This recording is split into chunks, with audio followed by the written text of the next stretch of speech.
K-pop demon hunters Saja Boy's breakfast meal and Huntrix meal have just dropped at McDonald's. They're calling this a battle for the fans. What do you say to that, Rumi? It's not a battle. So glad the Saja Boys could take breakfast and give our meal the rest of the day. It is an honor to share. No, it's our honor. It is our larger honor. No, really. Stop. You can really feel the respect in this battle. Pick a meal to pick a side. Ba-da-ba-ba-ba. At participating McDonald's while supplies last. Now streaming. Disney Plus invites you to go behind the scenes with Taylor Swift in an exclusive 6-episode docuseries. I wanted to give something to the fans that they didn't expect. The only thing left is to close the book. The end of an era. And don't miss Taylor Swift, The Eras Tour, the final show, featuring for the first time the Tortured Poets Department. Now streaming, only on Disney Plus. As we kick off the last week of July, time to celebrate summer by realizing how easy it is for us and how difficult it is for some others that are protecting us and keeping us safe. Oh, gee, I think it's time for our shout out. Time to shout out to the men and women of our U.S. military on behalf of those of us making podcasts in Mom's Basement to those of us working at Navy Federal Credit Union. Here's to our troops. Let's go stack some Benjamins together, shall we? Semper Fi. Thanks, everybody. Uh-oh. Sounds like somebody's got a case of the Mondays.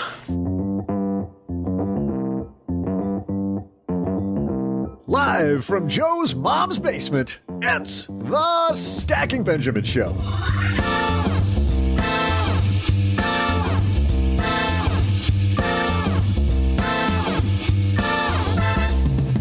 I'm Joe's mom's neighbor, Doug, and a big happy birthday to actor Matt LeBlanc. And we've packaged up a special treat because today we finally welcome to the show one of the biggest bloggers in personal finance, Mr. Money Mustache. For our TikTok Minute, we've found OG's next side gig, and in our headlines, how safe is your 401k? We'll help you make it safer. Plus, we'll throw out the Haven Lifeline to a listener hoping to use a college savings plan in a slightly different way. And then I'll share my birthday boy Matt LeBlanc themed trivia. And now, two guys who are ready to rock their mics, our very own Joey and O-G. Hey there, stackers, and a happy and friendly. See what I did there, Doug? Friendly. Monday to you. Really not that hard to do, but okay, Joe, we'll give you props for that. Ninja in training right there. Happy Monday, everybody. We're here to help you get started on your week. So sit back, relax, and enjoy an hour of financial chattery. Man, we got a great show today, OG, because we finally got him. Finally. After 10 years in, we finally got Mr. Money Mustache coming down to the basement. Oh, geez. Finally glad he decided to grace us with his presence. What a swell dude. I don't understand, because I thought we were like the dons of the financial podcasting world. Like, we had to anoint and say when people were legitimate now. Like, aren't we like the final bosses when it comes to this? And people are like, they go on their shows like, we made it onto Stacking Benjamins. Well, that's what he said, OG. He's like, hey, I'm not quite legit. When he hosted us in Longmont, hosted my book tour, which was fantastic. And I was able to sit down with him and record an interview. But he's like, I got to record with you because I'm not sure if people take me seriously or not. Yes, yes, he gets it. The guy's been on every major outlet except Stacking Benjamins. And now this, what is it? Like the board game Connect 4. He finally connects all of, I don't know. That's probably not. That was so weak. I know. I was bringing it. We were doing good. We're doing very good. Hey, it was like a 3-foot pothole in the middle of the road. You bent your rims on that one, man. And then you did it again on the back tires. It's like you hit it once and you're like, don't do it again. Oh, God. It's going to happen again. Stop it.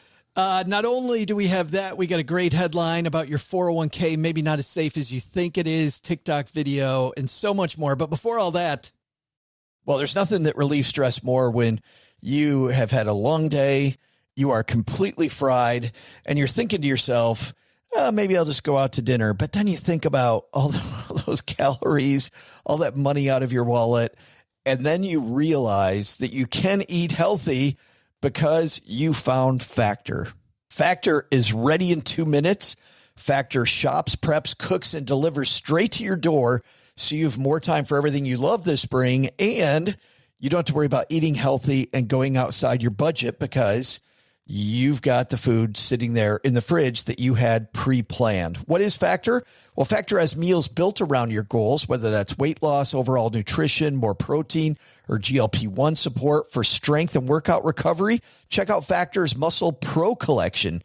Every meal's crafted with functional ingredients, lean proteins, colorful veggies, whole foods, and healthy fats. Factor bans 175 plus ingredients.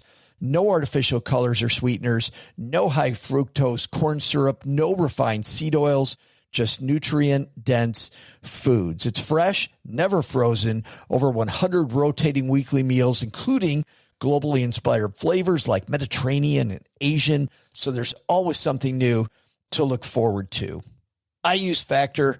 I think you're going to love it too. Head to factormeals.com/SB50off, stackers, and use code SB50off, and you're going to get 50% off and free daily greens per box with new subscriptions only while supplies last until 9/27/2026. Well, running a small business, as you may know, like I do, it is super fun, but it can also be very tough. And when it's time to get a loan, it can feel impossible to find the lender that you actually trust. Big banks say no. The internet, well, that's full of sketchy offers with sky-high rates and fine print you can barely read. Whether you need help covering payroll, managing cash flow, or investing in growth, you deserve better. And that's why I recommend the small business marketplace Fundera, which is powered by NerdWallet. It's a free, easy-to-use platform. It lets you compare real financing offers from trusted lenders, and it's all in one place. And what I like is that you don't need perfect credit to get started. There's no spam. There's no bait and switch. Just personalized options that fit your business needs. Nothing I like better than a place that treats me the way that they would want to be treated. Using Fundera is a super way to quickly compare options and make your best funding move the way any great business owner would. Here's the best part, though. For a limited time, when you visit nerdwallet.com/SB and fill out the no obligation form, you're going to get VIP treatment and talk with a real person who knows all the ins and outs of small business lending. And you can tell them specifically what you're looking for. They can tell you specifically which options you should probably consider most. Don't risk your business on unreliable lenders. Go to nerdwallet.com/SB to learn more and find the funding you deserve. Fundera Inc., NMLS ID number 1240038. All right, Mr. Money Mustache waiting in the wings. So let's get this party started. Hello, darlings. And now it's time for your favorite part of the show, our Stacking Benjamin's headlines. Our headline today comes to us from NAPAnet.org. NAPA is the National Association of Plan Advisors, those people that administer 401k plans, pension plans, all those things. A great website, by the way, that kind of shows what goes on in the space where financial advice meets your workplace plan. But listen to this. This is difficult. 401k account hacker sacked.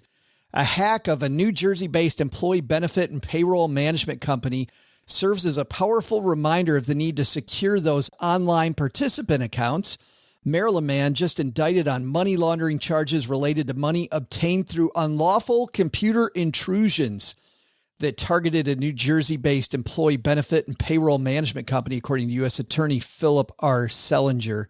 Didn't he write Catcher in the Rye, too? Philip, it was such a good book. Andy wrote this whole case down as well. One might be a little more scintillating than the other.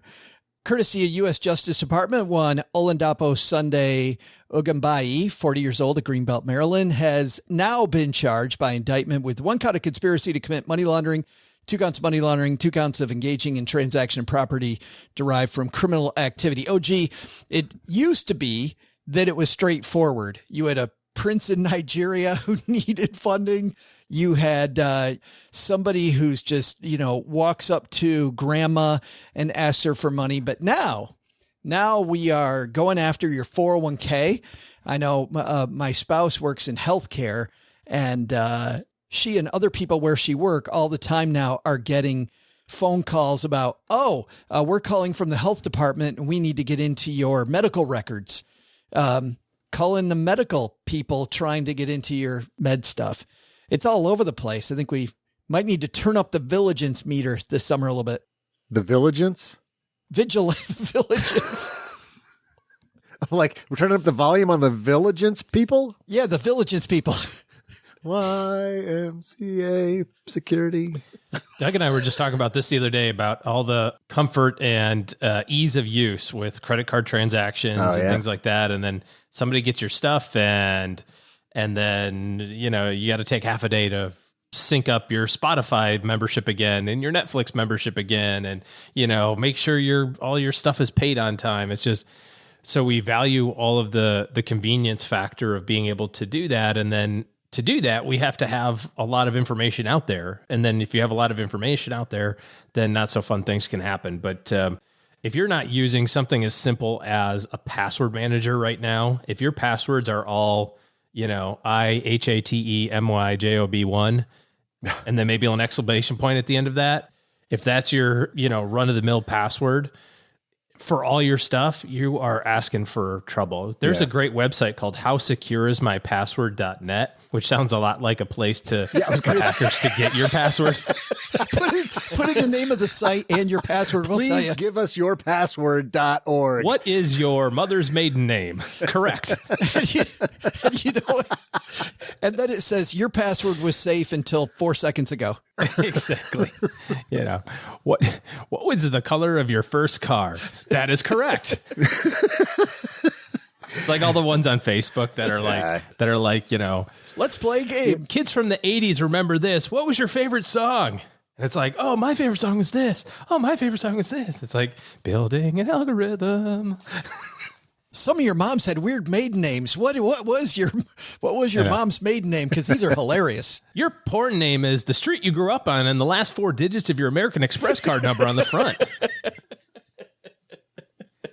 Yeah. So anyways, if you're not using a password manager, you're crazy. They're $100 a year or something like that. It's the best money you can spend. And you just have to have some ability to put some checks and balances in here. Well, and you really need those, OG, because in this particular account, the perpetrator here got unauthorized access to a 401k account. It doesn't say how, but it's probably, there's easy ways. Hey, I'm calling from the 401k company. We need to get in and check something. And then he went in and he added a separate bank account number. Then he withdrew into the new bank account all this person's funds, $246,390 transferred to the bank account belonging to the account that was added, again, without the victim's knowledge or consent. Yeah. You guys might remember I spent decades in the IT industry.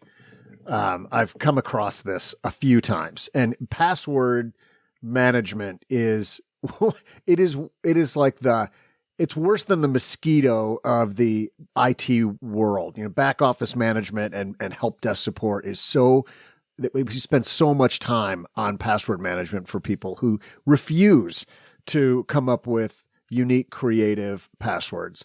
While you guys were talking about that, I went out and looked, and I found this other article on a pretty good site. If you're looking into security matters, securityboulevard.com, and they published, the 250 most common passwords that are used. They find them on the dark web because your stuff is all over the dark web, whether you realize it or not.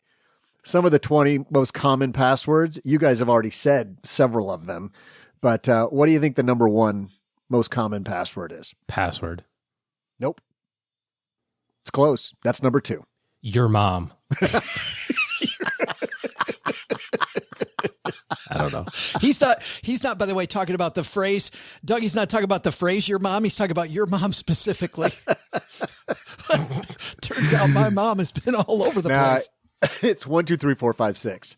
Of course. And there's so many variations of that, but people they don't trust themselves to remember anything more complex. And they also just don't want to go to the effort to try to create unique passwords for different things because they think I'm not going to be able to remember. I have a password manager and I have like 97 different sites or things I need a password for. So I get it. I get why people want to use the same password for everything because you think I just want to use the when I forget it, I want to know I can just pick that one. But it's just the risk is not worth the rewards. This article also did a fun thing. They categorized them and they have them like, what's the most common password used by, person's name or by sports or by food? What do you think the most common one is for places, for like a place name? Unsubscribe. Well, to do that, we're going to need your password if you want to unsubscribe. Yeah. Actually, that is a really common way that people give out their passwords unwittingly is they'll get a very legitimate looking text or an email saying your password has been compromised. We need you to log in and change your password. And that link is where the bad actor is then collecting. Phishing. Yeah, that's their phishing, but it'll look really, really legit. But some of these, I just clicked on this link that you shared, Doug. The most common animal that people use is lemonfish. Like who would use lemonfish? People put baseball, the word baseball and everything, or cookie. Surprising. I mean, I think Rob Manfred has to be pretty happy that baseball is the most common. That tells him that his sport is not dying the way everybody says it is. Like I saw that lemonfish one. I'm like, why would people, is that easy? So like I practiced typing it. That's not any easier to type than any other word. Where the hell did that come from? Lemonfish. Yeah, lemonfish. Is there such a thing? Sunshine, baseball, Tigger, New York. Maggie. Out of all the names, like why is Maggie used all the time? It's got to be, that's a popular child's name right now. So it's just got to be people using their kid's name. It's the only thing I could think of. Yes. But anyway, just... go to the effort, people. Use special characters, use lots of, upper and lower case, and just don't use the same password for 97 different sites. It's really simple. In this person's case, obviously, they went to more effort, right? Probably had to make a phone call because you got to get the bank account information in there and all that sort of stuff. Somebody calls you and says, hey, I'm from the 401k company. I need your help. Just go, great, cool. I'll hang up and I'll call you right back. That's a good point, OG. Log in online. Find the 800 number and call them and go, hey, somebody just called me and there's some service I need. And they'll be like, oh, yeah, Bill from accounting just called. He needs to update this. Problem solved. It takes an extra 20 seconds. Because even in this case, a password manager wouldn't have saved you. It could have been the most complex ever. And if you're handing it out, because it's an inbound link coming to you, you're no matter how secure you think it is. Yeah, you get an email I got an email from Facebook that said, you need to change your password. I'm like, nice try, delete. 2 days later, you need to change password. Nice try, delete. And then finally, I'm not on Facebook very much at all. And finally on my phone, I opened up Facebook and it was like, we've been trying to reach you. You need to change your password before we log you in. I'm like, oh, okay. Now I went directly to that, to the website to do that. So I assumed it was BS and it turned out to be legitimate. But easy solution is don't click on a link in an email. Go to the website directly. Right. Somebody calls you, hang up, and then just say, okay, cool. I'll call you right back. Call the legitimate 800 number. So just assume that everyone is trying to steal your crap and then operate accordingly. We will link to both of these, the link that Doug shared with the worst passwords, so many bad ones on here, and we'll link to our original story here from Napa-Net on our show notes page at stackingbenjamins.com. Tomorrow, Brooke Miller in our newsletter, The 201, will dive more into the password problem. Lots of interesting stories. You can go down that rabbit hole like Doug was alluding to when he talked about the tech industry trying to keep you all safe and not annoy the crap out of you at the same time. Like it's so difficult as they walk that tightrope. Time for our TikTok minute, though. Now, this is time when we share a video on TikTok, Instagram, Facebook, or some other social media channel that... Speaking of giant security risk, let's talk about TikTok. Let's talk about all the things you accepted when you went into their terms of service. Oh, my God. Their terms of service tell you flat out, without even trying to hide it, we will share your information with anybody, any legitimate government organization that asks. Anybody we want to. Yep. They tell you, and they change those terms of service without telling you. And it's the number one social platform. It is. And they put monitoring stuff in your browsers to supposedly look out for bad stuff, but they are collecting so much information about all the hardware you're using, your location. And what type of dances you like to do, right? Yeah. Because I see that all the time. But let's keep endorsing TikTok. Absolutely. So what's the video, Joe? Let's do it. Well, this one came from Facebook, Doug, because they are way better. Because nobody I trust more than Zuckerberg with my stuff. This may be OG's latest side. I know his old side gig we just completely ruined because he's been emailing people trying to get their 401k information. But now the gig is up on that deal. Yeah, probably not. But instead, how about this job? Listen to this one. Did I make $10,000 a month uploading feet pics? Let me give you a step-by-step. I've said it before, the first step is getting one of these bad boys. People on Feet Finder love these things. They make bringing in the dough even easier. So you're gonna wanna do a few dips just like that. Hit it with the 1 time, 2 time, 3 time. Oh yeah, my 95-year-old buyer's gonna love that. Give it a few strokes. And ladies and gentlemen, this is where we peel. It's the best part. Best part coming up, remove the crown. And now I'm all set to upload on Feet Finder. And there it is. OG just uploading videos on Feet Finder after he dips it in some wax and then he peels the wax off so people can watch him peel stuff off his feet. I know you're going to make $10,000 a month. I don't even know what I just heard. I am so confused right now. Dude makes $10,000 a month on feetfinder.com, apparently. I've never heard of feetfinder.com. I haven't even... Liar. Sure you haven't. It's where the gig is up, Joe. I see the corporate card. I know how much that membership fee is. Have you watched the guy peel it off his big toe, off the crown, like he was talking about? Just peeling the wax off it. What is the matter with people? Just goes to show, folks, if there is anything that's going on in your life and you're like, dang, I need to go make some extra money, you can do anything. Anything. And you will make money. I'm going to trim my eyelashes on eyelashfetish.com. This guy doesn't have... Maybe not that. By the way, I've seen my share of feet. This dude doesn't have great feet. I think it's satire, Joe. No. Oh, is it? Lost on me. Hey, log into feetfinder.com and see. Speaking now, of... all three of us are going to search for feetfinder.com. No. That if you go to that link, we have not tested that, stackers. Do not go there. We just talked about security in your computer. Not sure I want to... It's not real, but it's totally real. Not sure I want to go there. Don't go there.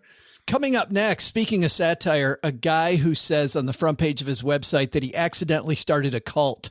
But if you're going to start a cult, how about one that endorses saving more money using the simplest math possible to learn how to get some great financial habits? Mr. Money Mustache began with a bang. Back in 2012, he burst on the scene with a piece that is now legendary called The Shockingly Simple Math Behind Early Retirement. So many people have read this piece and used it to realize, you know what, I might be going the wrong direction with my money. Well, a lot of people have talked to him about that. What they haven't talked to him about is a recent blog post that he had, which was on real estate versus stocks. He has an opinion there. He also has an opinion about this recent stock market downturn and the worst year so far that we've had in a long, long, long time. What does Mr. Money Mustache think about those things? Well, recently while I was in Longmont, I was able to set out some microphones and interview, and we'll play that for you in just a second. But first, Doug, to get us there, I think you got some birthday boy trivia, huh? Sure do, Joe. Hey there, stackers. I'm Joe's mom's neighbor, Doug, and nothing I love better than spending the day celebrating the birthday of a celebrity who has no idea who I am. I'm sure you all do that with my birthday, don't you? Well, in celebration of Matt LeBlanc's special day, Joe's mom organized a party upstairs tonight to celebrate like the old days and dive into some old episodes of one of the most watched shows ever to appear on TV, Friends. Remember when we used to have to wait for shows to come out so we could binge them in these little tiny chunks? Friends, starring a cast who've all gone on to even more starring roles, was part of what Glamour magazine called one of the best Thursday night lineups in history. Sure, there was the 2009 to 2012 lineup of Community, Parks and Rec, The Office, and 30 Rock, and all the old guys like Joe can't forget that 93 and 94 lineup of Mad About You, Wings, Seinfeld, and Frasier. So here's a question about a blockbuster Thursday hit fest that included Friends from 2000 to 2002. Name 2 of the other 3 shows in that lineup. I'll be back as soon as I go look up where I can watch some old Scandal reruns.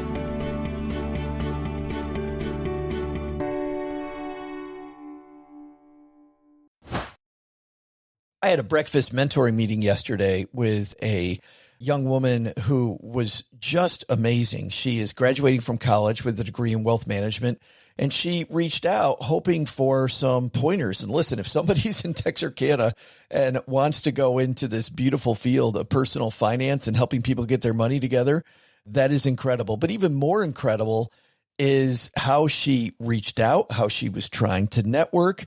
And I was having a discussion that finding the right person and avoiding the wrong person for a role, that's what can make or break an organization. And we just don't see that many qualified people. So how do you find them? Well, Indeed sponsored jobs is a boost whenever you need to find quality talent. If you're hiring, Indeed is all you need. You can stop struggling to get your job post even seen on other sites. You'll match with quality candidates with Indeed's sponsored jobs. Get matched with and hire quality candidates who can drive the results you need. Reach candidates who meet your specific criteria like skills, certifications, or location. It drives me crazy when I'm matched with all kinds of people who aren't a fit. I don't have that kind of time.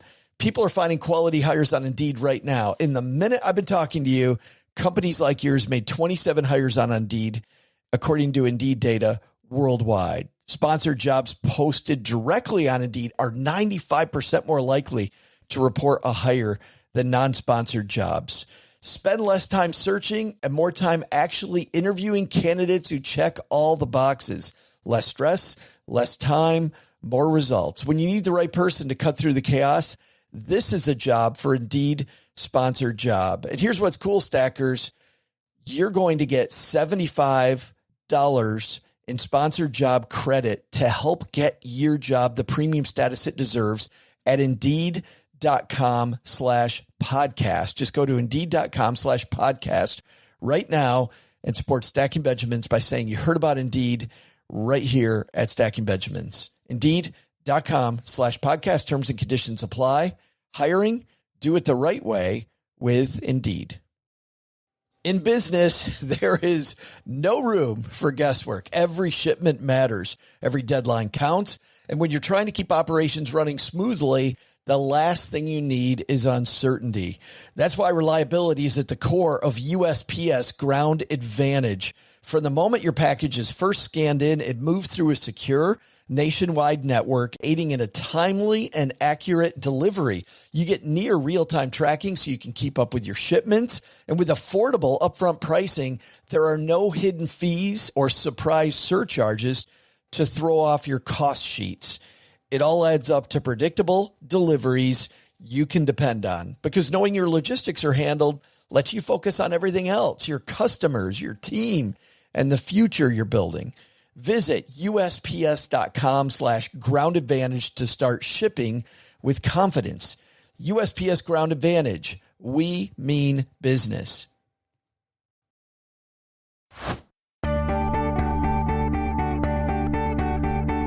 Hey there, Stackers. I'm TV show binger and buttered popcorn inhaler Joe's mom's neighbor, Doug. You know, when Friends first aired, the cast members, including today's birthday boy Matt LeBlanc, were paid a paltry $22,500 per episode. I mean, who can even live on that?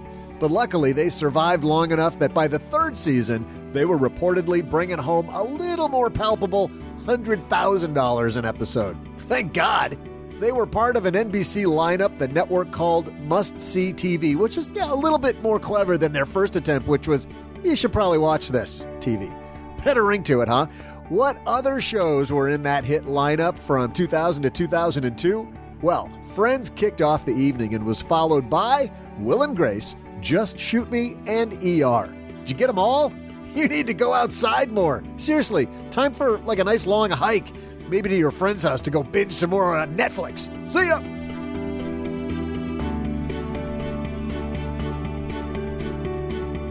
Coming down the stairs to the basement, Mr. Money Mustache. Pete is here. How are you, man? Oh, we're in a basement. We are.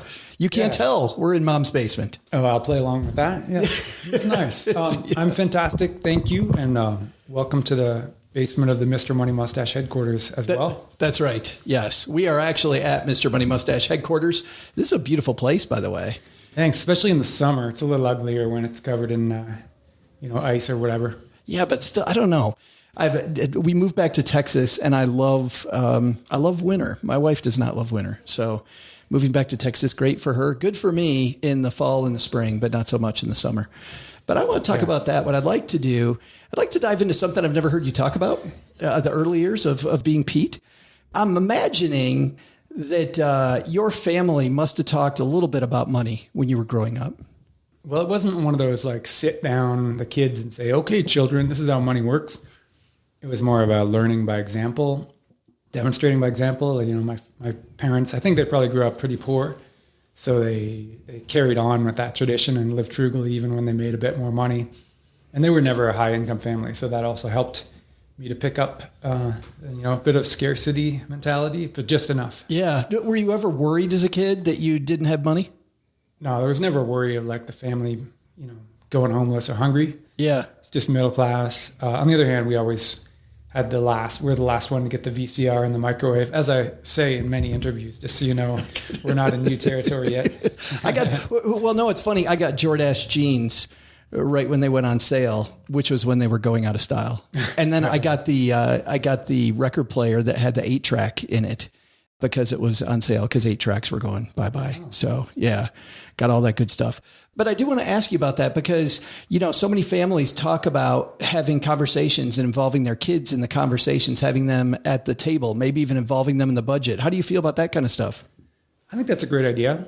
And nowadays with my own son, who is now 16 years old, through his whole life, I was always very open with money and, just talk about like, oh, is that worthwhile to spend money on that? And like, why do your parents not have to work? Why does your dad have all this time to spend with you? So he understood the idea of early retirement and money and the trade-offs therein.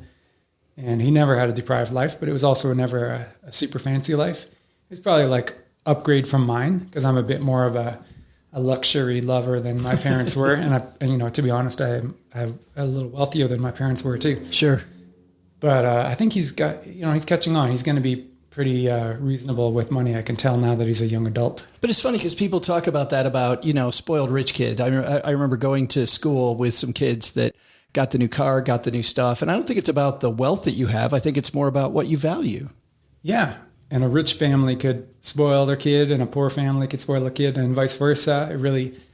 And of course, there's a lot of genetic factors. Like some people are just natural sort of squirrel, frugal type people. And some people are like spenders. And even within the same family, 2 different siblings can be completely different with money. So you keep all that in mind. And if you're a parent, you can't just pat yourself on the back or beat yourself up because you didn't really control the outcome as much as you probably think you did. But on that note, too, we do kind of beat ourselves up. I remember thinking, man, I should have done a better job teaching my kids that. And then by the time I'm old enough to know what lessons I should have been teaching Pete, my kids are in college and they're headed out to live without me. Yeah. And so obviously they're still alive. So you've done a good job. They did great. Yeah. I mean, you even went to college. That's quite an accomplishment as a parent to get kids, bold enough to do that. Now, when you were a kid, though, growing up and being frugal, is that where your frugal nature really came from? You think it was mom and dad and upbringing, or do you think it's that in the genes thing? Probably both. Maybe more in the genes for me because I was like a little engineer kid and I like to do little inventions and optimize stuff. And I still like everything I do now is it's fun. It's a game for me. So I like to be thinking about how can I waste less and how can I have more fun and not throw out a bunch of crap or waste a bunch of unnecessary energy. Like my backyard is like a little science lab with like a hot tub that I can heat with my campfire and just all kinds of little tricks like that. I take showers with my garden hose nowadays because it's red hot in Colorado this season. Yeah. And I got this 100-foot long garden hose and a beautiful private side yard. So I just come home from like work in construction or going for a bike ride and I just take showers with the hot water from my garden hose. I have like a bottle of shampoo out there. And I'm like, yeah, solar heated water. After this episode, people are going to have to watch. You're going to have to watch out for the drones now. Oh, yeah. All the people with the drones Paparazzi. trying to get the TMZ, getting Mr. Money Mustache, with the hose. I'll keep an eye on the sky next time I'm washing the undercarriage. It's so funny because I think, everybody knows the simple bath, right? I mean, that blog post. However, a story that I haven't heard, and I'm sure you've told it before, but I haven't heard, was your state of mind when you wrote that post. And really, did you write it for you? Did you write it for a community, or did you write it to a specific person? Like, what was the headspace you were in when you wrote that incredibly transformative Are you piece? talking about the article called the Shockingly Simple Math? Shockingly Simple Math. Early retirement? Yes. I was just in a pretty normal type stuff into the computer mood, but it was just another day. Yeah. But that was early in my blogging career, right? So I had been retired for 6 years before I even started writing this article. this website. Yeah. And then I'd also was reading Early Retirement Extreme by Jacob Fisker. And he had like a lot of mathematical expressions, of what it means to be retired. And I kind of put that together because I didn't retire using a formula. I had a rough idea of the number I wanted to retire with, but I wasn't really thinking about the 4% rule. So then I read these books about it, and like the articles about the Trinity study and blah, blah, blah, like about the idea of 4%. And I thought, my main skill is not researching super complicated stuff and doing equations. It's mainly like repackaging existing information into fun to read formats that's actionable. So I'm like, I'm going to try Mr. Money Mustache take on this old research and strip away all the crap. So it's like your time to retirement depends on only one thing. That's it. And then, I'm glad it caught on because I was trying to make it really simple. And I was thinking like, if I do the good job of this is going to be the article that people link to when they talk about early retirement and how much money you need. And I even like titled the URL accordingly. And sure enough, like that was one of my guesses that turned out right. Most of them turned out wrong. That's still like the most widely read article on the blog nowadays. Sure. Like, it gets a lot of links. I believe it. But is it something that's the key to being successful, whatever you do? You said most of the time you get it wrong. Sometimes you get it right. Is truly the key to being good at something, trying more often? Yeah, I would say that's a good, success formula and entrepreneurship formula. Some people think you just got to grind. I think it's more likely that you'll succeed if you're inclined to grind because you enjoy it. Yeah. So like I'm not very good at certain things, or I'm not drawn to do certain things. So I can't force myself to be good at them, like, juggling or playing certain musical instruments because I just don't want to practice. But there's other stuff I'm just drawn to do. Like for me, it's construction and carpentry. So Or playing with a hose. Garden hose showers, pretty good at that. The one thing that I'm most good at, I would say, is construction, like building houses and solving problems in the physical world. It's because I'm drawn to do that for hours every single day for like the last 20 to 30 years or something like that. And my son is drawn to do stuff on the computer, like music making and video 3D animation and stuff. He does that for 8 hours a day, like for no reason. He doesn't have to. He's just drawn to do it. So he's going to become world-class in that field. And I think that's kind of the key to success is like people who are drawn to do things rather than force themselves to do something they don't really want to do. We were having this discussion recently, Paula Pant and I from Afford Anything. We were talking about, is it follow your passion? Or is it more follow your curiosity? Well, maybe curiosity first. And then if you have a passion to keep doing that thing, then you're more likely to get good at it. And then if you have multiple passions and curiosities, you might choose to pick one that makes you money if you need to make money. Yeah. And then it doesn't matter after you have enough money. Like my construction, it only makes me like construction wages, which is not as good as like engineer wages or blogger wages. Sure. But I do mostly construction just because that's what's passionately awesome and satisfying for me. Because it's fun and you can choose to do that with your time. Yeah, and it's good for your health too, right? So your mental and physical health. Anything on the computer is going to kind of grind that down over time because you're just sitting down. Whereas for me as an middle-aged gentleman, I need to think about all these factors and I need to do something physical, like hours of exercise each day if I want to stay healthy. So construction gets the nod for that reason too. I want to dive back into that in just a second because that is the topic in the blog post that came out today at Mr. Money Mustache. But before we get to that, I got one more question about Pete growing up. which is early jobs that you had. What did your early jobs look like, your part-time jobs, and what did that teach you and kind of inform you as to the person you are today? I think that was really good for me. Like my jobs really helped define my adulthood because I felt a shortage of money as a kid because my parents didn't buy me anything. I pretty much had to even start buying my own clothes and, at least some of my own food, definitely my own luxuries, like if I wanted movie tickets or beer or whatever. And if I wanted to drive the family car, I had to pay for all the expenses associated with that, which means I was driven to get jobs. So my jobs in order roughly were like helping out, working on the house, like lawn mowing and painting around the house. And then I became a paper boy. Then I got a job at a gas station. Then I got a job at a convenience store and then a hardware store and then another gas station. And like they were pretty crappy jobs, very, low paid and not the nicest working environment, especially the gas station. I don't recommend you get your kids into that job. Full service. So I was like pumping. Oh, were you really? Toxic gasoline. I'd probably be a little smarter if I hadn't taken that job. But they did. So much of that up the nostrils have been helpful. Yeah. But they did teach me the value of $1. And I was good at saving back then because I was a little fearful. And then when I got a normal office job, like my first engineering job, which I got around like 20 years old, I wasn't even done in college yet. I was like, holy crap, this is the best job ever. Like it's air conditioned in here. I got my own cubicle. There's a computer that someone else bought for me. To me, I appreciated all this stuff. I could come and go. Even on the weekend, I could go into the office and just do more work. And like, people complain about that stuff now.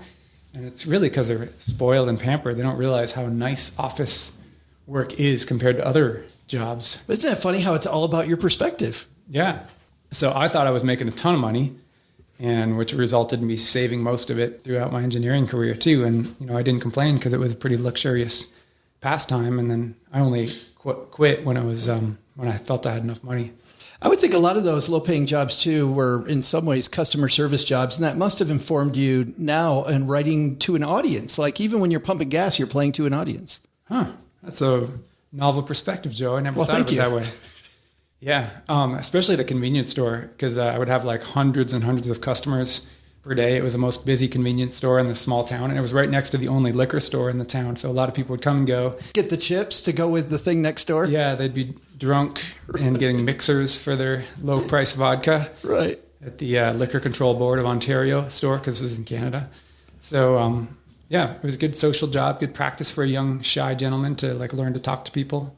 I don't think it's bad for kids to have some of these bad jobs. I worked in fields. I built radiation walls, which maybe I'd be smarter if I didn't build radiation walls. but I don't think there's anything wrong with that. I think that's some great lessons I got from those things. Yeah, I agree. I think kids, like rich kids and non-rich kids alike, should get these jobs, and they should think they need to earn money instead of the parents saying like, no, your job is just to get high SAT scores and we'll take care of everything and here's a trust fund. I think you're like, it's an advantage to not give your kids an advantage in that situation. Isn't that funny? Like applying a little bit of friction is actually good. Yeah. Yeah. So my son, he doesn't think he's going to get a bunch of money. He's not going to get a bunch of money from me. And I don't want him to expect that. I want him to think like, yeah, my dad and my parents earned good money all on their own, not from inheritances. And that's what I want to do myself.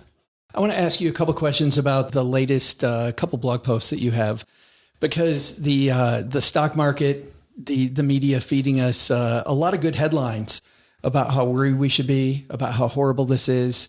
And your headline, and I don't have it in front of me, I didn't write it down, but it's something like, finally, a stock market crash. Yeah, that's correct. You got it right. You've maybe a different point of view. Tell me about that. How should we be framing this stock market position we're in right now?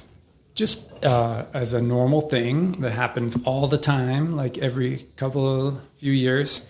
And it's been longer than normal. If you don't count the really brief COVID crash of 2020, yeah, we actually had a way longer stock market. It felt like an irregular heartbeat, like in hindsight, like, the heart skipped a beat and then we were back to normal.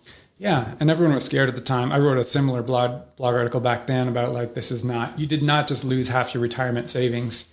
And some people were forecasting like a multi-year or a permanent decline. I remember that. Yeah. It was done. Yeah. And then amazing how quickly we forget. And then, a couple of years, stock market's super high. Everyone forgets about the crash. And now we're in another bear market. And it's a longer one. And we don't know how long it's going to go. And the headlines are talking about really scary stuff, even though it's not. Because like we may be in a recession now, or there may be a recession coming up in the US. And I saw an article today. I screenshotted it so I can make fun of it later. It says, U.S. economy grinds to a halt. I'm like, wow, what do they mean by that? Does that mean there's zero economic activity? And what it really, I looked into it, clicked on it, of course, like a sucker. And what it really means is that the economic growth reached 0%, which means we are remaining at an all-time record of insane trillions of dollars per day economic activity in this ridiculously rich, prosperous country of the United States. But we're only doing what we did last quarter. Yeah. That's all we're doing. Right. And we expect it to be always growing. And it's like a huge emergency if it goes down, or heaven forbid, if it goes down 1 or 2%. So we're only at 98% of the all-time record. It's so silly. Like, it should really say economic growth, within 2% of all-time insane record. That's what it should say at the heart of a recession. Right. Barely missed or something, even if they want to be a little negative. You know? I mean, something, the economy barely misses earnings. I don't know, something. A mentor of mine told me a long time ago, he said, imagine if you got on an elevator and your two choices were plummet or soar. Like the way we talk about the stock market, Yeah. all the time. There's no middle. Like, it was okay today. No, it plummeted or it soared. You've got people in your community, Pete, that are retired. Some people retired, as you know, very aggressively. Like, these people look at the last few months and they've seen their net worth number drop by a 6-figure number. Yeah, I'm in that camp myself. It's fine unless you were planning on selling all of your shares and or houses today, in which case it might be a slight bummer. But why would you do that? It's just the sticker price of your shares, which are going to go back up. And it's just, the stock market article, if people end up reading that explains how it really works out. Yeah. And what it means is, like, you have some cash reserves that are going to slowly get spent down. You have some other sources of income, perhaps, like maybe your rental house, maybe your tenants are still paying rent. And you have stock dividends, which are not really changing. And then if you're truly retired, you might be selling a tiny, tiny batch of shares every 1 to 3 months, which represents like a fraction of a percent of your portfolio. So during this time when stocks are down a little bit, you're selling a tiny bit more shares. Big deal. Like, as long as you took that into account with the 4% rule, it's already expected. Well, what I liked about that discussion is during the go-go years, everybody was very smart people were fighting us about having that emergency fund in place, having that cash reserve.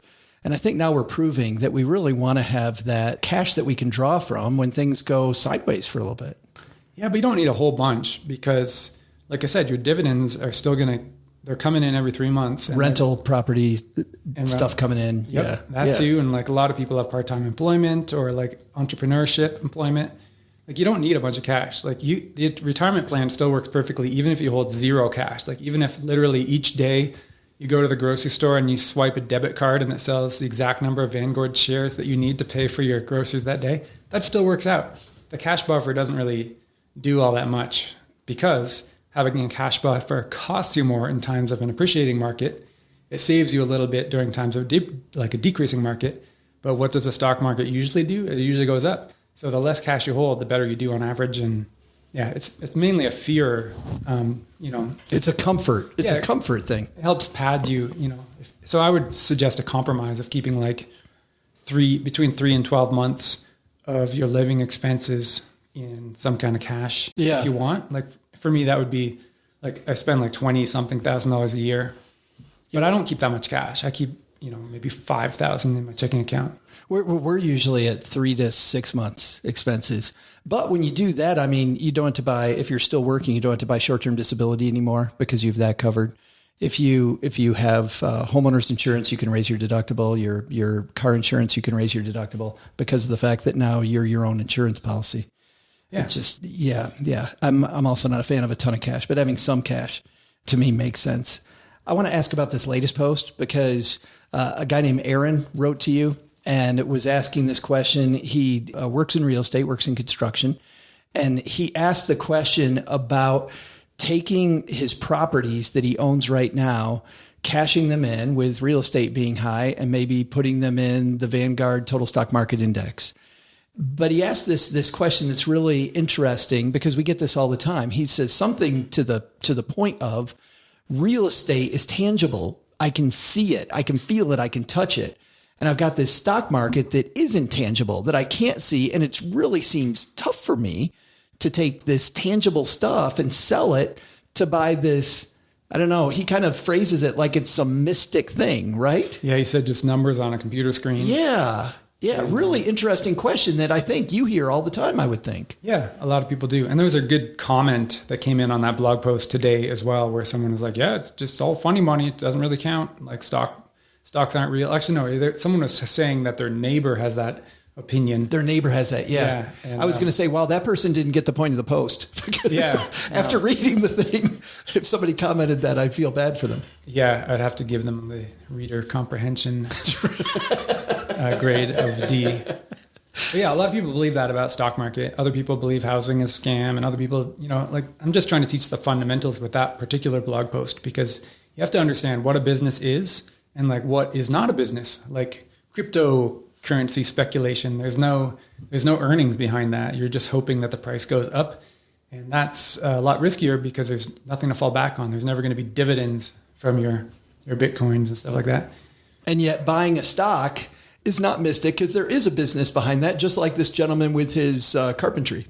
Yeah, right. A stock is a really old-fashioned thing, even though people think of it as like this, gambly, some people do, as a gambly, like imaginary thing. It's not. It's very old-fashioned. You're like a legally registered owner of a slice of this business, and you can vote if you really want to on the shareholder things and the board of directors, then you really get a share of their earnings. And in a way, that's good. It's just like property rights. Like you'll notice if you own a house that very rarely does somebody you come home and somebody's in your living room saying, oh, I live here, and that's because you trust that property rights are respected in this country.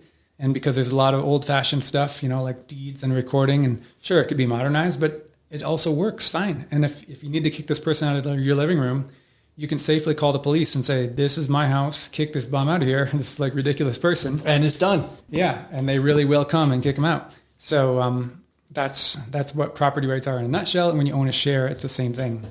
You use a company, Rivian. You share that when Rivian was going public, you like that stock a lot. I like the company a lot. I like the product. You like the product. Yeah. Good point. So I was using an example because I was talking to my friends who are like, they were enthusiastic about it because they're like Colorado folks who are looking for a new electric vehicle. Yeah. And they're like, should we buy the IPO? And I'm like, well, liking the product is not your decision process for whether you want to buy a company stock, an individual company. This, by the way, is this is why I really wanted to talk about this, Pete, because I love how you talk about this, because so many people think buy what you know, right? They heard the Peter Lynch thing way back in the day, buy what you know. Yeah. And they think that means buy the stock. And Peter Lynch has said 1,000 times, that's not what I meant.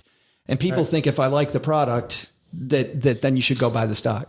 Yeah, especially at the early stages like IPO, the initial public offering. Like Rivian went public right when Tesla was in its heyday. So everyone's thinking electric car companies are going to be all worth $1 trillion. So Rivian, which was losing a bunch of money and had no factories yet, they still went public at $75 billion valuation.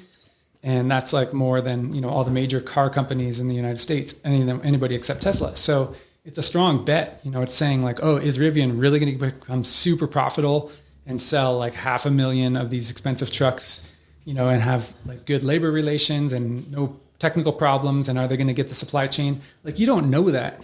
You can't just say, yeah, it has a cool slide out kitchen, so I'm going to buy the shares. Because those people didn't even know what the valuation of the company was. Like when I talked about it with them, I'm like, yeah, the valuation is $75 billion. Is that really worth it? And they're like, I don't know. I just like the slide out kitchen. Well, and I love your point, which is, I don't know either. Yeah. So if you're not ready to dive into the complete details of a company and understand everything right down to like the chemistry of their batteries, and you have to become an expert in every single aspect of production and everything before you can really make a bet that's better than just buying an index fund. Later in the same blog post, I was like, here's what happened with the Rivian stock afterwards.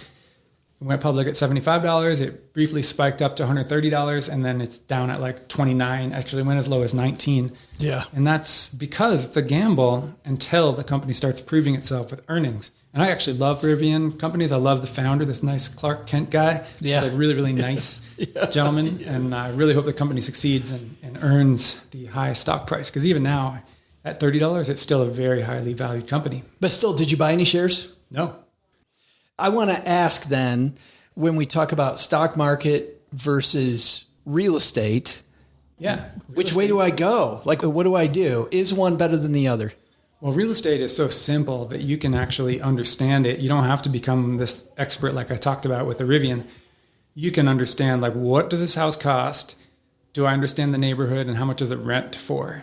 And if those numbers work out, if the price to rent ratio is good, you can be really pretty sure that it's a good investment. I feel like that blog post would be the nearly shocking, nearly shockingly simple, or shockingly nearly simple. Okay. Math. I don't know. Maybe you can make maybe that not. blog post. Yeah, I probably won't. Yeah. So real estate's easy, but it's also more work. And you can earn higher returns with rental real estate than you can with the stock index funds. And the reason for that is because it demands individual expertise. You can't just randomly buy houses in any city in the US and expect to outperform the stock market. But you can become an expert locally, buy a good house, be a good landlord, do the work, get a good mortgage that's a low interest rate and manage the financing well. And then you're rewarded. But that's because you're doing a job and you're using your skill. Just like if I go back to engineering, I invest $0 and I get a nice 6-figure paycheck. Get a big, because you're bringing value to the equation. Right. And is that 1,000,000% return on investment when all I had to do is buy like a nice pair of work pants? Like, no, that's me working and trading my skill for labor. And that's what real estate ownership and even just purchasing is trading your skill for labor if you do it well. Which I love how you come down at the end of that. And by the way, we'll link to this piece on our show notes page at stackingbenjamins.com so everybody can read the full, because there's a lot more in this piece. You go much more granular than we are getting here. But I love where you come down on this, which is end up with what you value, which is so shocking because you never have that opinion in any other piece. I'm saying very sarcastically. Oh, okay. Yeah. So, my advice for the contractor in the end was like, if you like managing houses, keep doing it. If you're getting a little tired, then sell them and buy stock index funds, because that's truly passive. And then you just keep working on whatever you really care about, like do the right amount of construction for you and no more. And that's kind of what I do now. Like I still do a fair amount of construction, but I'm not running a crew of 5 employees like this Aaron guy is. Yeah. And, if he's anything like me, because we're the same age, I suspect that he would probably like some more time off. Yeah. Yeah. It's great stuff. Thank you so much for spending a few minutes with us and for hosting our event here. I super appreciate it. Yeah. Thanks, Joe. It's a great interview. Hey, this is Lou Mangello from WDW Radio. And when I'm not at Walt Disney World or sharing my passion for Disney World or eating, I am stacking Benjamins. Big thanks to Mr. Money Mustache, to Pete, not for just sitting down with me and having that just fantastic conversation, OG, but also for hosting my book event in Longmont. It was an honor when he said that he'd love to get some stackers together in the community.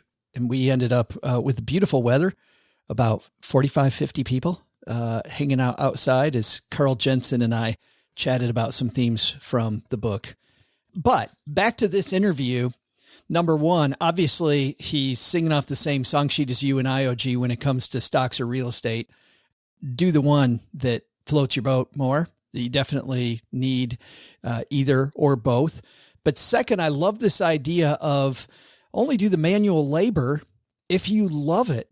If you don't love the manual labor, put the money in index funds, make it more passive. Too many people struggling with real estate because they think it's a great thing when they really don't need to go through all that hassle. But if it lights your fire, fantastic opportunity. Yeah. I mean, again, all things return similar in the equity space.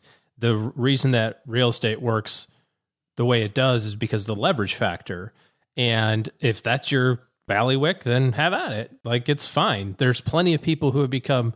Yes, Doug, I know you're going to say, it's $15. No, actually, no, I want you to explain that more. I'd like a little more depth on why it works because of the leverage factor. Because stocks and real estate appreciate at the same rate, give or take. Yeah.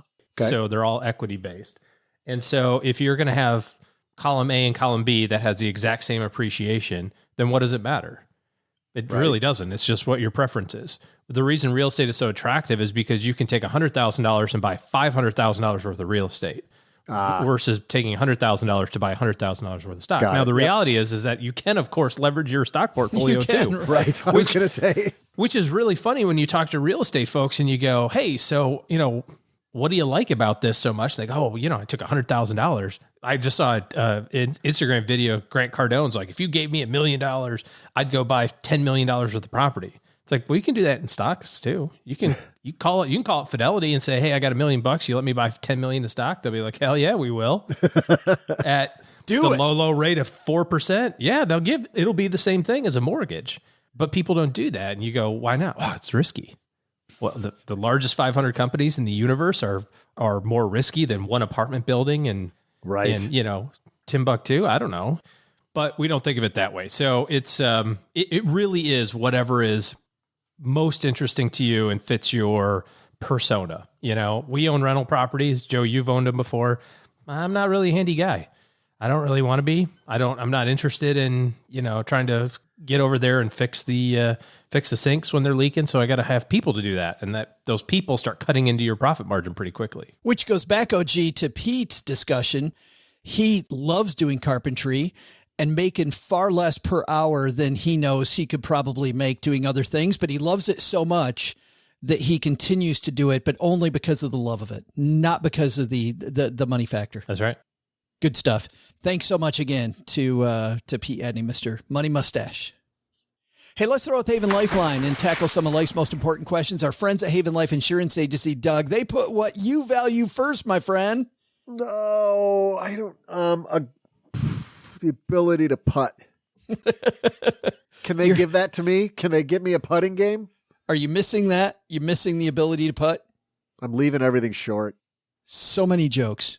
So little time. That's why they've made buying quality term life insurance actually simple. So Doug can take putting lessons and maybe get it longer. I don't. Well, yeah. What do I do? How do I not make and to make it even better, make it all the way there? The putter I use is called the Hog. Of course it is. There's a great barbecue place in Little Rock called the Whole Hog, which is fantastic barbecue, but your putter would be like the 3/4 hog or 9/10 hog. Right now. Yeah. No, it's more like the 60% hog. It's pretty bad. Not quite there. You can enjoy your time putting because of the fact you're not filling out silly life insurance applications. When you use Haven Life, you get it done quickly because the application is simple. It's online. Prices are affordable. And of course, different than some of the brand new companies out there, they're backed by companies more than 160 years old in Mass Mutual. StackingBenjamins.com/Haven Life. Stackers, you got to get it done. Let's get your life insurance in order. Today, we're going to throw out the lifeline to our new friend, Lynn. Say hi, Lynn. Hi, Stacking Benjamins team. Hopefully an easy question. Currently, I am in my mid-30s, and I am looking to see what I might want to do if I ever reach fire. One of the things I would like is to get a pilot's license. Can I start a 529 plan for myself to learn how to fly? And if so, what type of watchouts should I be aware of? Thanks, and I can't wait for the free t-shirt. Bye. Lynn, we're definitely sending one to you because you were brave enough to call in, stackingbenjamins.com/voicemail. Thanks for that. No, this is one of my favorite things about a 529 plan is if the stated beneficiary doesn't use it or you make yourself the stated beneficiary, you can get creative with the type of school you go to. First of all, learning to fly is super fun. So you should definitely do that. It's a fun time machine. That's for sure. Whether or not you can use your 529 for it or set up a 529 for it is kind of sort of yes and no. 529s are meant to be used for qualified education expenses, higher education expenses, although you can use some, to some extent, you can use them for K to 12 now for private school, but it's got to be used for something pursuant to a degree or pursuant to some sort of, higher education goal. Just paying for flight training at the local, flight academy probably doesn't qualify for that. Going to a school wherein you're moving toward a degree associated with it or something like that definitely would. This is going to be something that you're going to want to run by your CPA before you start trying to claim these as expenses. I'm pretty confident that if you just stop by your local hangar and pay your local flight instructor $500 a day to teach you to fly, it's not going to qualify. If you go to a school that specializes in it, you've got a much better chance for it to qualify. But again, this is definitely going to be something that you want to run by your CPA before you start spending the money. There are some flight schools in the USA that are associated with major universities where they have programs that dive into this, but are degree programs. Ohio State University has one. Purdue has one. Yep. University of North Dakota has one. So, OG, I think, and once again, go to your CPA to ask them. I think that those types of programs would probably qualify. And then just to piggyback off of what Joe said, sometimes community colleges have flight courses that you can take, and maybe you can use some of it for like ground school that you've got to do, kind of the book training, lesson learning, that kind of stuff. There might be some sort of way that you can kind of combine it, but not all of it, I don't think. This also, by the way, dovetails into other programs, like if accredited cooking programs. If somebody's going to a chef school, once again, can't go down to the local restaurant and take their 1 hour thing and use $5.29. Yeah. What did you do with wine and you're barely paying attention? Yeah, I was going to say with the wine thing, and you go down the cooking class at the, what about the local when you go chef? to Chili's and you assemble your own fajitas? Right. Maybe Exactly. might not work. But also, if you're getting a degree in some type of sports program, maybe your golf lessons, Doug, for your putting, might work, but it has to be affiliated with that degree program. And once again, third time we'll say it, contact your tax professional. Thanks, though, for the question, Lynn. And it is pretty exciting if you find a way to do that. StackingBenjamins.com/voicemail for you to ask a question of us like Lynn did, and a short one, but a great one. All right. That's going to do it for today. A lot of people for Doug to thank here in a second. But before we do that, coming up on Wednesday, we've got a fantastic episode, special episode of the Stacking Benjamin Show. A couple times a year, we try to dive into things that you are doing as stackers. We're going to profile some of our audience and some of the exciting things they have going on. So be sure to join us on Wednesday. And also, if you want to watch us make episodes this summer, all summer long, most weeks, 5 p.m. Eastern, do the math on where you are. We are live on YouTube making our Friday shows. That's Monday afternoon at 5 p.m. Eastern. The Stacking Benjamins channel on YouTube. Make sure that you subscribe to our channel and hit the little bell so it will notify you when we've got new stuff coming on, whether it's our live episodes or any of the new exciting stuff we've got going on at our YouTube channel. But if you're not here for YouTube videos, you're not here to learn how to use 529 plans for your flight lessons, but you are here specifically because you need a better team in your corner, need to think bigger about your financial goals. OG and his team are taking clients. So head to stackingbenjamins.com/OG. That leads you to his team's calendar, and it's the beginning of the road to making better money decisions. All right, Doug, I think that does it, except for the biggest question. What should we have learned today? Well, Joe, first, take some advice from Mr. Money Mustache. When it comes to investing, remember, it's an investment, not a lifestyle. Get invested in stocks or real estate, but choose the one that gives you the most time to enjoy what you love about life. Second, a 529 plan for yourself? Amen, sister. Time to get ready to get that pilot's license, play golf, or learn to cook. As long as it's part of an accredited college program and you check with your tax advisor first. But the big lesson? Probably time to change my 401k password away from 123456. Oh, I got it. Yeah. 654321. That'll fool them. Nobody's ever used that one. Thanks to Mr. Money Mustache for joining us. You'll find him and all the mustachian cultists at MrMoneyMustache.com. Thanks also to Pete, a.k.a. Mr. Money Mustache, for hosting Joe on his book tour. Want to check out the Q&A from Mr. Money Mustache headquarters about Stacked? Joe was interviewed in Longmont by Carl Jensen, and you can listen in on the Mile High Fi podcast, available wherever you're listening to us right now. This show is the property of SB Podcasts, LLC, copyright 2022, and is created by Joe Salsihai. Our producer is Karen Repine. The show is written by the brilliant Paulette Perhatch, with help from Joe, me, and Doc G from the Earn and Invest podcast. After you listen to our show, check out the 201 Deep Dives, written by our website manager and blog editor, Brooke Miller. You'll find the 411 on all things money at the 201. Just go to stackingbenjamins.com/201.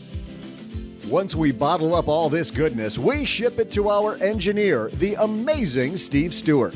Steve helps the rest of our team sound nearly as good as I do right now. Want to chat with friends about the show later? Mom's friend Gertrude is our social media coordinator and the room mother in our Facebook group called The Basement. So, say hello when you see us posting online. Here's a weird fact. Both she and Tina Eichenberg are never in the same room at the same time. To join all the basement fun with other stackers, type stackingbenjamins.com/basement. I'm Joe's mom's neighbor, Doug, and we'll see you next time back here at the Stacking Benjamin Show. Not only should you not take advice from these dorks, don't take advice from people you don't know. This show is for entertainment purposes only. Before making any financial decisions, speak with a real financial advisor.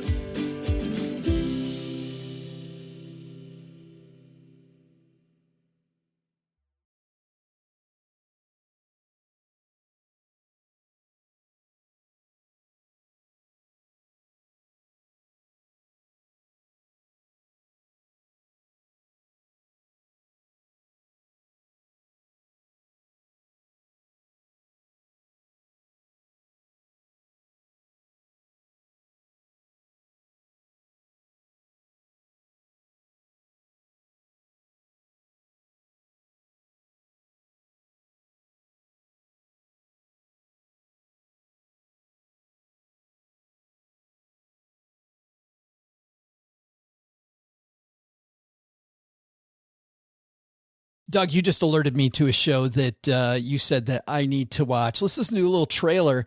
This is a new show on Hulu called The Bear. 25 pounds? No, I ordered 200. What is beef? You still got that meat connect?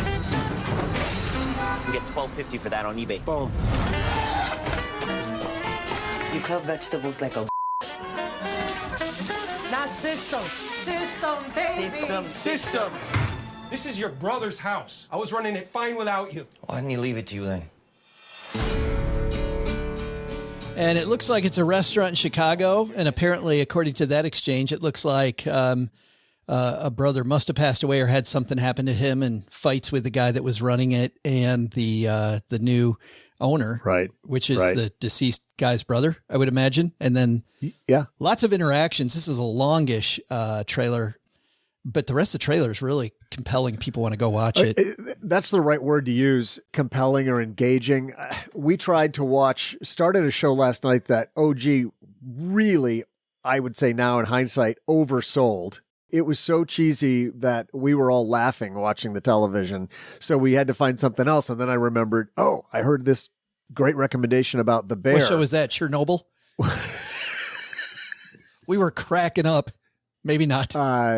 But I'm sure that he and I are going to have it out after we turn the mics off here because he's going to be upset that I didn't like his recommendation. But what's the show?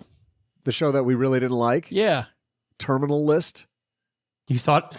Yeah, watch. You thought it was cheesy? Oh my God. It was as cheesy, formulaic as you could imagine. And Chris Pratt is one of the worst actors I've seen. He just needs to stay in his lane, like the Parks and Rec Andy lane. He's awesome at that. But I just heard oh my God, is that movie or that show is just the worst. You're just saying it to tick me off. What has it got, like a 98% on Rotten Tomatoes or something like that? I just heard him talking about it on another podcast. What did you watch? Did you watch like the first 5 minutes of it? What we didn't watched you the like? first episode. Oh, gee, he didn't like Curb Your Enthusiasm, so who knows? Oh, no, I didn't say that I didn't like. Okay, let's get back to The Bear, can we? So we didn't like, none of us like Terminal List. And by the way, the Finn turn. Your family is this weirdest family in the universe. No, How and the could you Finn not turn, by like the it? way, if it was good, the Finn turn would have loved Terminal List because it's like his genre. He loves that stuff. And even he was like, oh, this is so bad. Anyway, so we're searching around. I remember I feel heard like you watched the wrong show. I read a good review for The Bear, and immediately it felt so much more authentic. Like it's almost like somebody just was wearing a body cam in a chaotic restaurant, in the kitchen of a restaurant. And in fact, the review, one of the reviews I read was by a chef who said, I spent my entire life working in high-end restaurants, and this is the most accurate I've ever seen a kitchen portrayed. So it's just, you're immediately stressed watching this show, but in a good way. You're like, I got to find out what's going on here. And it doesn't even feel like they're actors because they're all talking over the top of each other, but it doesn't seem contrived. It just seems like regular people this is their world, this is their job. And the back end storyline is that, yeah, Joe, you got most of it. A brother passed away. His brother, who was already identified as one of the top up and coming chefs in the world, or at least in the country. Anyways, he was working at super high-end restaurants doing all this really fancy stuff, and he gets pulled back to run this little, hole-in-the-wall Chicago original beef sandwich shop, and he wants to turn it into something amazing, and everybody's fighting him. And I'm realizing now, I think we did 3 episodes last time. They're 30-minute episodes, so they're really easy to get through. I love it when a show can be that deep in 30 minutes, because I think that's a skill. Yeah.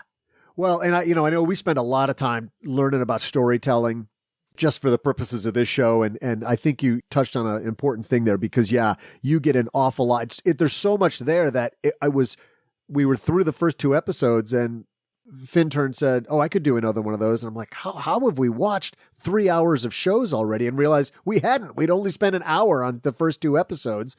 And it's super authentic, and you just want to find out how this team comes together. And I realize that's a theme that I'm always a sucker for, is a team coming together from, they all hate each other, they all have very different backgrounds, and they're not going to work with each other, and then they slowly start coming together. That's a thing that I'm always, it's like, remember the Titans. Well, I'm going to fall for that every time. Even deeper than that, I think this is a kind of timeless, frankly, American story, because I was listening to something from the golden age of radio on my drive yesterday, a Fibber McGee and Molly episode, and they were talking about Horatio Alger books and about how, and they're even joking then, this is in the early 1940s, they're joking about how these books are all the same, how it starts off with this person who's struggling and a rich guy comes across him, or a rich woman comes across him and tries to give him some really nice ring. He decides not to take the ring. Instead, he takes a job from the guy. Then he works his way up the corporate ladder. He ends up with marrying the dude's daughter. And then the guy, as a wedding present, gives him the same thing that he would have gotten him. And now he's doing much like this, pull yourself up by the bootstraps and get everybody on your team, I think is this story that's resonated for long periods of time. Yeah. And I'm in the middle of a book that I can't put down right now. I shouldn't say I'm in the middle. I'm almost done. I was cramming it in even before we started recording today, called The Boys in the Boat, which just spectacular. I mean, I think I'm the last one to the party on this book, but it's about the University of Washington 1936 rowing crew who went on to the Olympics. And it's the same kind of thing. It's just trying to figure out what's the right combination of 8 guys in this boat, 9, I guess, if you count the coxswain, who were going to work harmoniously together. And all of these guys were from really poor backgrounds. It was, the middle of the Depression, and they had to pull themselves up and just have the right characteristics to work as a team. So there's a lot of that in The Bear. I would recommend it. Well, apparently The Bear is a thumb up from Doug. Can't wait to try, because that sounds like my kind of stuff, but we're not pulling as a team on Terminal List. So I think we got to get it together.